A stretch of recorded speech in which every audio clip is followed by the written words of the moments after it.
Network. Women need to network. Women need to network with women. Women need to network with men as well.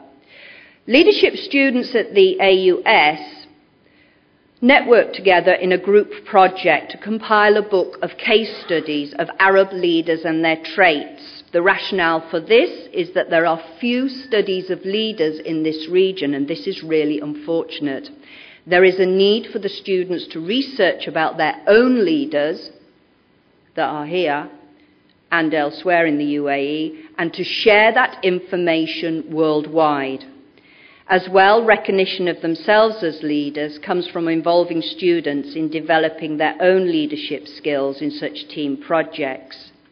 Women need to be involved in the educational process, and the AUS has led the founding of the Women's Studies and Gender Consortium, where academics from the UAE network to consider the involvement of women in research and the curriculum.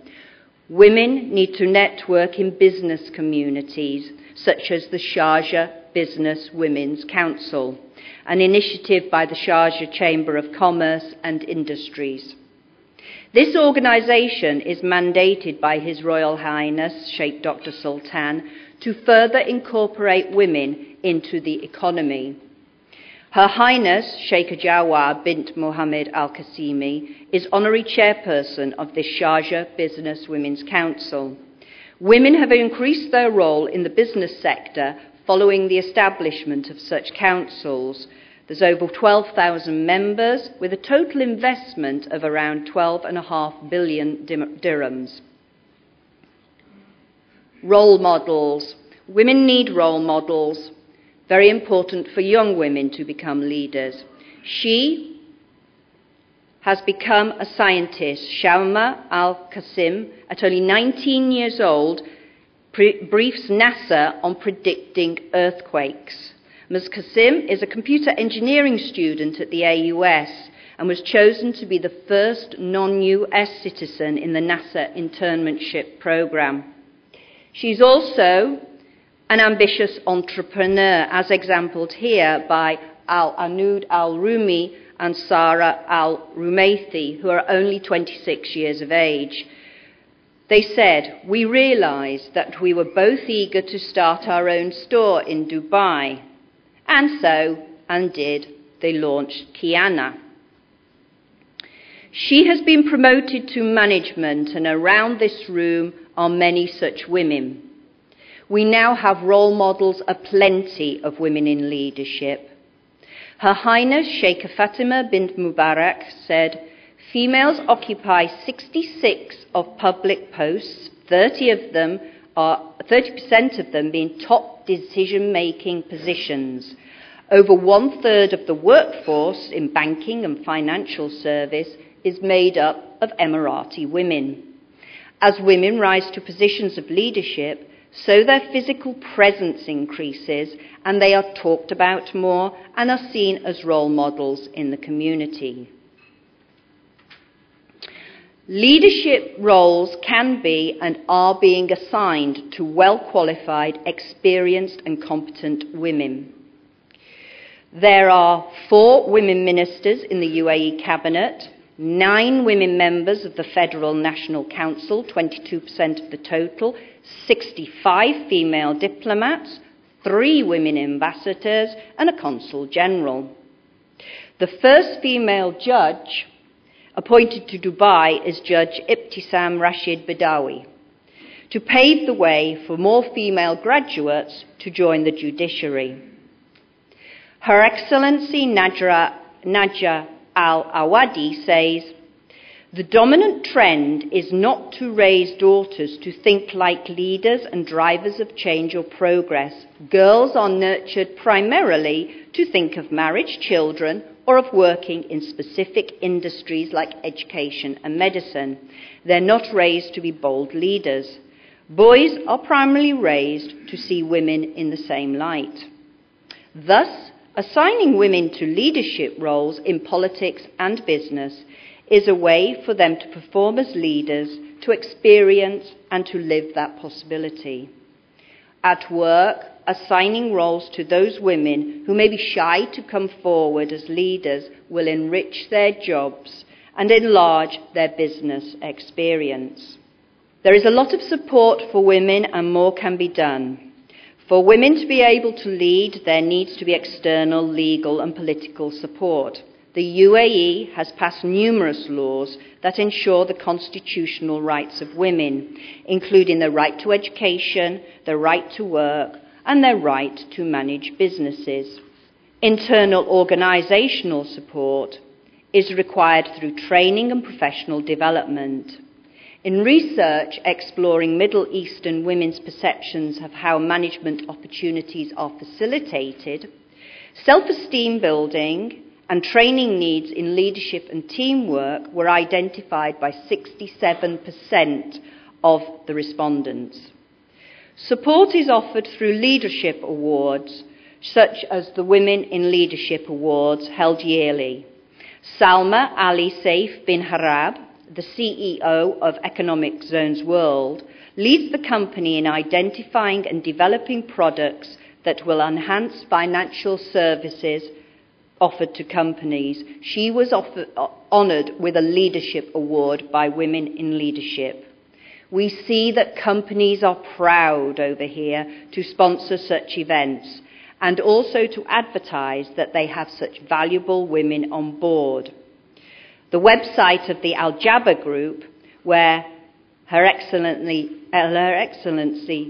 Fatima Al Jaber is the Chief Operating Officer, she is described as an accomplished engineer with significant expertise in the management of international businesses, and she too was awarded with a prestigious Honorary Achievement Award for her dedication and success in the business world. I'm personally exploring websites in the region to study the portrayal of women as employees, as managers, and as leaders. I believe such acknowledgement of women on websites, on business websites, increases their value to the workforce. There's a session after lunch, and it's already been mentioned, about the importance of mentoring and coaching. Mentoring was the most important aspect of professional development identified by women in the Middle East. Sheikha Lubna Al-Qasimi, daughter of His Highness, an alumnus of the American University of Sharjah, cites Sheikh Mohammed as her mentor, her guide and advisor, and I was privileged to interview Sheikha Lubna not too long ago. Sheikh Mohammed said, "Arab women are half our community, sometimes better than men. Perhaps in the past we've lagged behind, but today she is growing to better heights in our society." The final session of this conference is called Leadership in the Future. Women like those named and those in the audience and their daughters are future leaders of business organisations in the UAE. They add value to the workforce.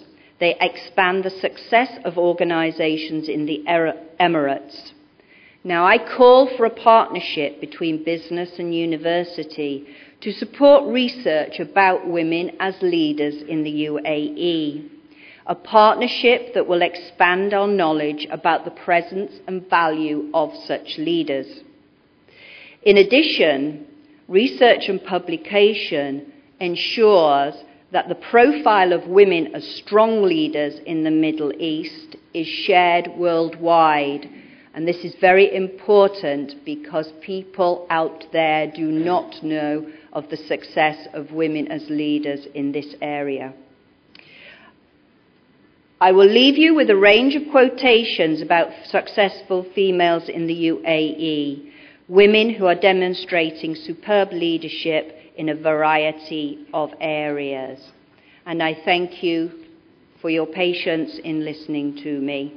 Have a nice rest of the conference. Thank you very much, Dr. Lindsay Kemp. Doctor, I would like to request for you to be on stage because Dr. Rashid Aleem and the rest of the team would like to give you a special recognition. As one of our outstanding guest speakers, Dr. Lindsay Kemp, please receive our token of appreciation. Thank you again, Dr. Lindsay Kemp, our speaker regarding women in leadership in the Middle East.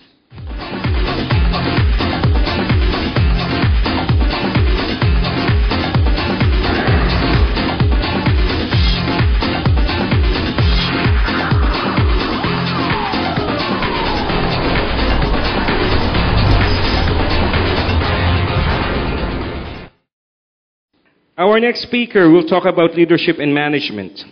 He is a specialist in customs leadership and management. He holds a PhD in customs management and has over 30 years' experience in his field of expertise, including 21 years in the Australian Customs Service.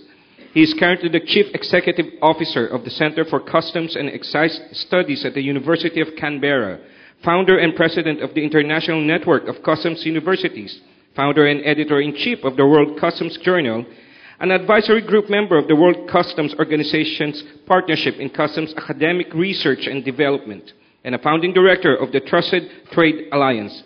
Ladies and gentlemen, please welcome Professor David Widdowson.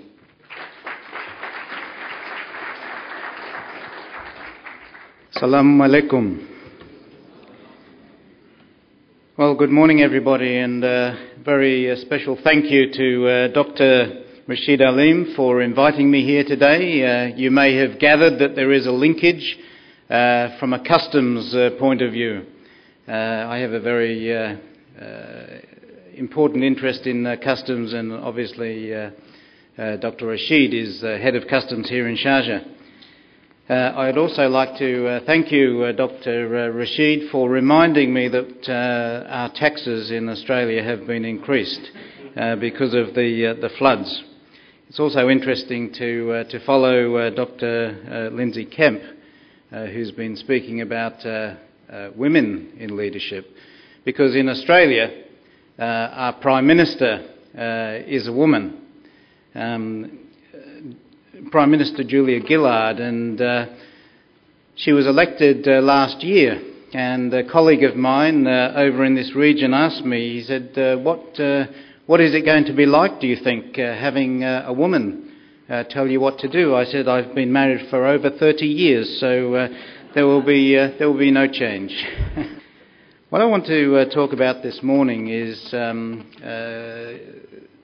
explaining to you a little bit about the Centre for Customs and Excise Studies, and using it as a case study to demonstrate how we see the difference between leadership and management.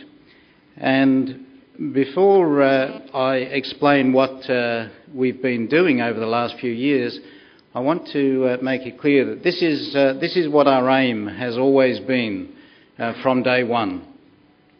Over 10 years ago, the aim was to raise the academic standing of the customs profession. Now, you might think that's a rather ambitious aim, a rather ambitious challenge. But what used to concern me when in my former career as a customs official is that unlike an engineer or a lawyer or an accountant, they would go to school, they would go to university, they would study, and at the end of their studies they would receive a certificate which basically says you are part of the engineering profession, or you are part of the accounting profession, or part of the legal profession, but there was nothing to say you are part of the customs profession. And it is indeed a profession, and this used to concern me, because what happened in customs, not only in Australia but all around the world, customs officers, customs managers, they study very hard. They have some very difficult and complex issues to deal with in terms of trade facilitation, in terms of intellectual property laws, in terms of supply chain security. All of these issues are very important these days, but at the end of their studies, all they have is a pile of papers saying, I've been on this training course, and I've been on this training course, and I've been on this training course. And it doesn't put them all together and say, well, what does that make me? Does that make me a customs professional? So it's been a burning ambition of ours for some time to establish customs as a profession. And in many ways, it's reflective of our leadership style, because we see our role in this area as very much a leadership role. And one of the important characteristics of a leader is to create new paradigms, see new ways of looking at things, and as Dr. Rashid has indicated, to influence others to understand what it is that we're trying to achieve. So this is what we have been trying to achieve for many, many years.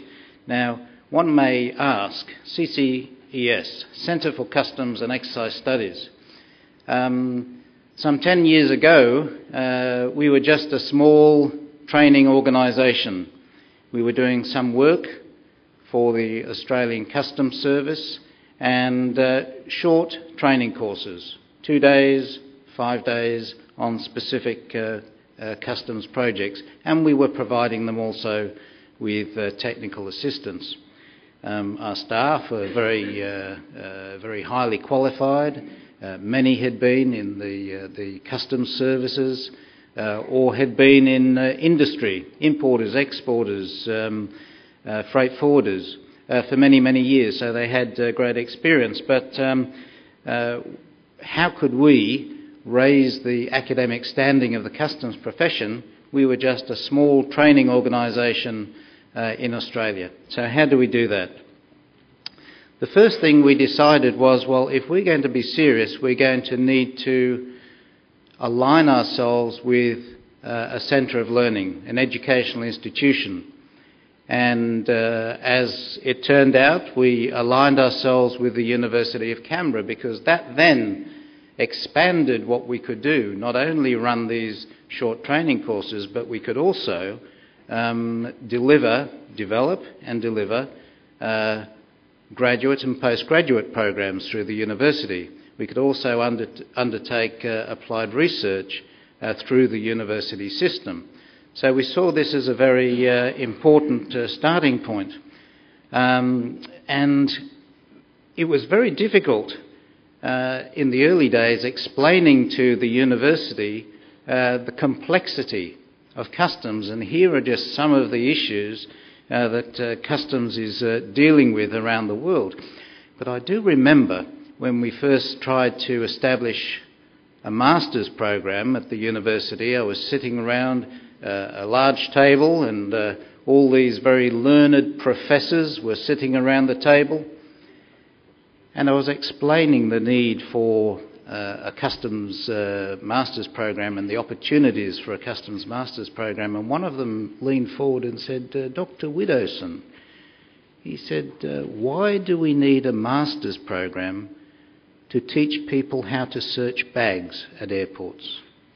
And I knew I had a lot of work to do to explain that customs is a lot more than just searching bags at airports. But we worked through that, and we were able to establish postgraduate studies at the University of Canberra, and they were recognised through the Australian educational system. But still, we weren't where we wanted to be, because perhaps in Australia, which just happens to be this country down the bottom of the world, perhaps in Australia customs may now be recognised as something of a profession, but the world's a lot bigger than Australia, and what we wanted to do was to ensure that we could take this concept internationally. So we approached the World Customs Organisation that's in Brussels, based in Brussels, and we signed an MOU with them, a Memorandum of Understanding. And we said what we want to do is raise the academic standing of the customs profession. We believe this is something that should be recognised, but in order to be recognised as a profession, it needs the endorsement and the accreditation of the number one body in the world who has responsibility for customs matters, which is, of course, the World Customs Organisation. Well, they showed a lot of interest in that. But they said, we can't just deal with one university in Australia. If we're going to establish international recognition, we need to ensure that we come in contact with all academic institutions around the world who have an interest in taking this forward. Well, what we did was we established the International Network of Customs Universities, and that not only provided a link between ourselves and the World Customs Organisation, but it was actually a conduit between the World Customs Organisation and every university and research institute in the world that were interested in customs matters. Now, at the time, it looks fairly grand on the slide, but at the time there were only about 5 universities that had any interest in taking customs forward as an academic field of interest. But it was a good starting point. We felt, well, we've established it in Australia. Now we have this international organisation that represents universities and other educational institutions that have an interest in customs matters. And the partnership that was formed between the two is now called the WCO PICARD program, the World Customs Organisations program, which is a partnership in customs academic research and development. And what we've been working on over the last few years is establishing professional standards for the customs profession. The WCO said, well, if we're to ensure this is recognised as a profession, what do we expect of our professionals? What should a good customs manager, a good customs leader, indeed a good customs officer have in terms of knowledge, understanding, competencies? What is it that we should be looking for to say, okay, this person is a customs professional? And they went further and they said it's not just people in customs, it's people who are involved in international trade, in imports, in exports and freight forwarding and all that goes with that. So we worked together with the universities and we established professional standards, which were eventually endorsed by the World Customs Organisation. So we made a step towards what we were trying to achieve. The next step was to establish some accreditation guidelines, which said, well, if these are the WCO's standards, how does a university demonstrate that their particular program meets the requirements of those standards? How do we demonstrate that this program complies with those standards? So if somebody has done this course of study, will they meet the WCO standards? So we put together these accreditation guidelines. And eventually, the WCO worked with us on refining those, and they endorsed those guidelines. And then the next step was, of course, to say to universities, let's put together the courses that we have and show to the WCO that we do in fact meet these guidelines. And so university programs were finally developed and were accredited by the World Customs Organisation. Now at that point we felt that we had achieved a great deal of what we were seeking to achieve. Interestingly, tomorrow is the 26th of January, two special days. Firstly, it's Australia Day. Secondly, it's International Customs Day. So it's not only our national day, but also International Customs Day. Now, on the 26th of January last year, the Secretary-General of the World Customs Organisation, Mr. Kunio Mikuria, he issued 9 certificates of accreditation to universities. 9 courses internationally were recognised as meeting the requirements of the World Customs Organisation.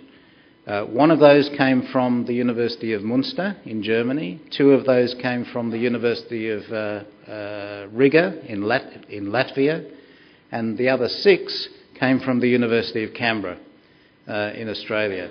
And when we received that certificate, we thought, yes, we are now at a stage where we are raising the academic standing of the customs profession, because whoever does successfully undertake one of those degrees will be recognised as a customs professional. We also said, well, this perhaps is not sufficient. We need to have an annual conference where customs leaders and academic leaders with an interest in customs can get together and discuss matters of mutual interest. And so we did. We established the PICARD conferences, the annual PICARD conferences, and we've just recently held one in Abu Dhabi. And Dr. Rashid attended that conference in Abu Dhabi in November last year. We also said we need an academic journal. Again, people said, well, this is a very difficult thing to do. But we pushed ahead and we ensured that we put in place and published the World Customs Journal, which is now a recognised international journal on customs matters from an academic point of view. So a lot of progress has been made in that regard, and this is where we started 8 years ago. There were no standards for the customs profession. Customs was not recognised as a legitimate area of academic pursuit. There were no internationally recognised customs programs, there was no academic journal, and there was no relevant international forum. So that was only 8 years ago. Not a great deal of time has passed. But now we come to splitting up what we consider to be our management achievements and our leadership achievements. Obviously, as an organisation, we have had to focus on a lot of management issues. So here's some of our management achievements from this small training organisation in Australia. Our courses are now delivered to over 100 customs administrations worldwide.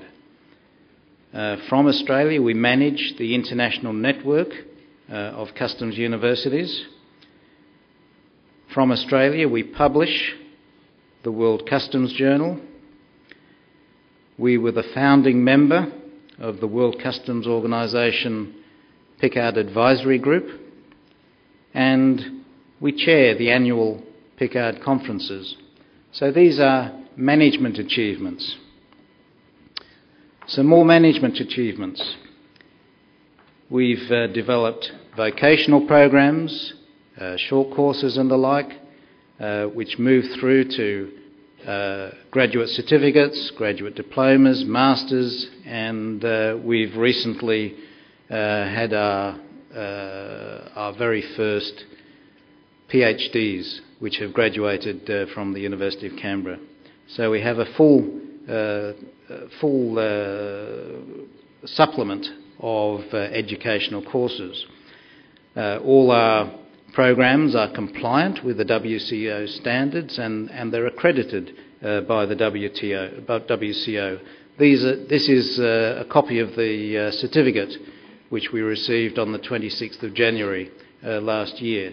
So from a management point of view, we feel that we've made a lot of progress and that we've done some very good things.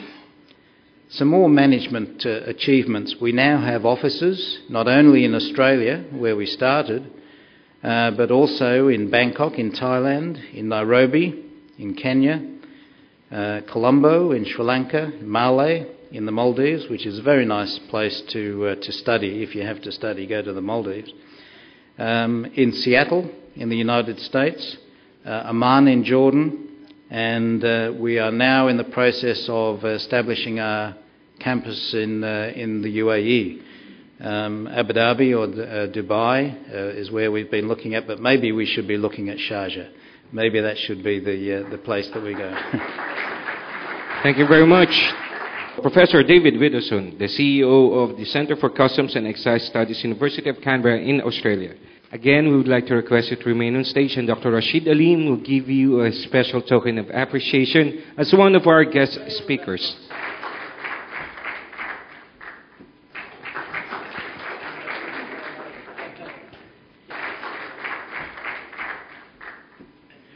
Thank you, Professor David Widdowson. Thank you, Dr. Rashid.